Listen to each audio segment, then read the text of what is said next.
څلور مهمې جملې زده کوو. درې جملې زه وایم، یوه جمله تاسو خپله په کمنټونو کې ووایئ. دوستانو موږ اکثره پښتو کې وایو چې هغه هسې خوشي یعنی چټي انسان دی، بې مزې، بې خونده، پیکه انسان دی.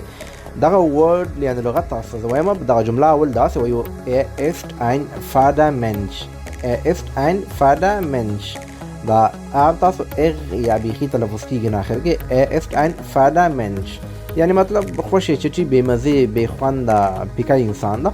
او کله چې موږ وایو هغه هسې خوشي خبرې کوي، بې خونده خبرې کوي، نو دا جمله په الماني ژبه داسې وایو: Er redet fades Zeug.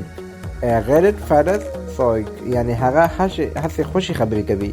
موږ اکثر پیکه، بې خونده، بې مزې، نو دغه فاده وایي مطلب خوشي انسان، فاده منش، او فادس وایي مطلب خوشي چټي خبرې. او کله چې موږ وایو هغه بې ځایه خبرې کوي، فضول خبرې کوي، مکمل بکواس کوي، دا جمله په الماني ژبه داسې وایو: Er redet Unsinn. Er redet Unsinn. او کله چې موږ وایو هغه یو مهربان انسان دی، هغه یو مهربان انسان دی. تاسو دا کمنټ کې خپله ولیکئ دغه جمله چې تاسو یې هم زده کوئ او نور دوستان یې هم زده کړئ.